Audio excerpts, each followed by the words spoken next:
கர்த்தர் அதிசயங்களை செய்கிறார். ஊழியங்கள் வழங்கும் ஜீவ வார்த்தை.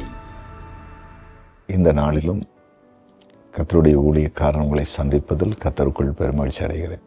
இயேசுப்பா நல்லவர். ஜீவ வார்த்தை மூலம் கர்த்தர் உங்களோடு பேசுவார். உங்கள் வாழ்க்கையில் அற்புதங்களை செய்வார்.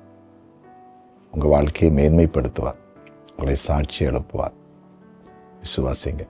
இன்றைய நாளின் ஜீவார்த்தைக்கான வசனம் சங்கீதம் 34:1.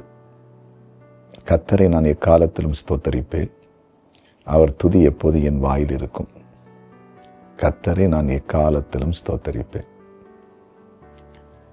ஆண்டவராகிய இயேசு கிறிஸ்துவை எக்காலத்திலும் எப்பொழுதும் ஸ்தோத்தரித்து கொண்டே இருக்கணும். எப்போதும் ஸ்தோத்தரிக்கணும், எப்போதும் துதிக்கணும். அது நம்ம மேலே விழுந்த ஒரு கடமை. கர்த்தரை துதிச்சுட்டே இருக்கணும், ஸ்தோத்திரம் பண்ணிக்கிட்டே இருக்கணும். யோபு சொல்றாரு, கர்த்தர் கொடுத்தார், கர்த்தர் எடுத்தார், கர்த்தருடைய நாமத்திற்கு ஸ்தோத்திரம். அவருடைய வாழ்க்கையில் தன்னுடைய வேலைக்காரில் இழந்துட்டார். ஆடு மாடுகளை, மிருக ஜீவன்களை இழந்துட்டார். பிள்ளைகளை இப்போ இழந்துட்டார். அந்த செய்தி அவர் கேட்கும்போது சொல்லாரு, கர்த்தர் கொடுத்தார், கர்த்தர் எடுத்தார், கர்த்தருடைய நாமத்திற்கு ஸ்தோத்திரம். யோசித்து பாருங்க. வாழ்க்கையில் இழப்பு நேரத்திலேயே கர்த்தரை ஸ்தோத்தரிச்சாருன்னா நமக்கு எவ்வளோ நன்மையை நம்ம பெற்றிருக்கிறோம். பைபிளில் வசனம் இருக்குது, எல்லாவற்றிலும் ஸ்தோத்திரம் செலுத்துங்கள், எல்லாவற்றிலும் ஸ்தோத்திரம் செலுத்துங்கள். ஏன் அப்படி ஸ்தோத்திரம் செலுத்தணுமா? நம்முடைய வாழ்க்கையில் நடக்கிற எல்லாமே நன்மைக்கு எதுவானது, தீமைக்கு எதுவானது அல்ல. சில தீமைகள் நம்ம வாழ்க்கையில் நடப்பதை போல் இருந்தாலும் அது ஃப்யூச்சரில், எதிர்காலத்தில் நன்மையாக தான் முடியும். யோசேப்பின் வாழ்க்கையில் எப்படி தீமையெல்லாம் நன்மையாக மாறினதோ அதே போல் நம்ம வாழ்க்கையில் கர்த்தருடைய பிள்ளைகளாகிய நம்முடைய வாழ்க்கையில் நடக்கிற அத்தனை தீமைகளும் நன்மைக்கு எதுவாய் மாறும்.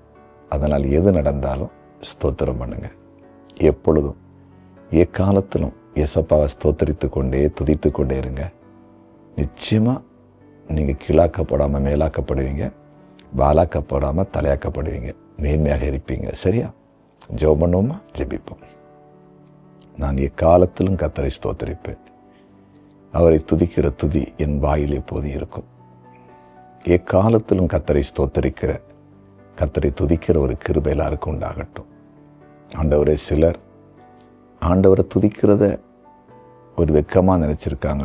சிலர் ஏதோ நன்மைகளை பெற்றுக்கொள்ளும்போது மட்டும் ஆண்டவரை ஸ்தோத்திரம் பண்ணிவிட்டு துதிச்சுட்டு அப்படியே விட்டுறாங்க. அப்படி இல்லாமல் எப்போதும், எந்த நிலையிலும், எந்த சூழ்நிலையிலும் இயேசுப்பாவை துதித்து மைமைப்படுத்தி ஸ்தோத்திரம் பண்ணி உம்மை உயர்த்துறவங்களாக இருக்கட்டும், மேன்மை அடையட்டும். இப்போது வியாதிப்பட்டவங்களை சுகமாக்குங்க. வியாதியின் அகோரங்கள் நிர்மூலமாகி போகட்டும். பிசாசின் போராட்டங்கள் இயேசுவின் நாமத்தில் விலகட்டும். ஆசீர்வாத தடைகள் குடும்பங்களை விட்டு இயேசுவின் நாமத்தில் விலகட்டும். ஆண்டவர், இன்றைக்கு பிறந்த நாளை காண்கிற அனைவரையும் ஆசீர்வதிக்கிறேன், ஆசீர்வாதமாக இருக்கட்டும். திருமண நாளை காண்கிற நம்முடைய பிள்ளைகளை வாழ்த்தி ஆசீர்வதிக்கிறேன், அவங்க குடும்பங்களை ஆசீர்வதிக்கிறேன், ஆசீர்வாதமாக இருக்கட்டும். கமெண்ட் செக்ஷனில் ஜெப குறிப்பில் அனுப்பி இருக்கிற எல்லாருக்கும் அற்புதத்தை செய்யும். உம்முடைய நாமத்தை உயர்த்தும். இயேசுவின் நாமத்தில் பிதாவே, ஆமென்.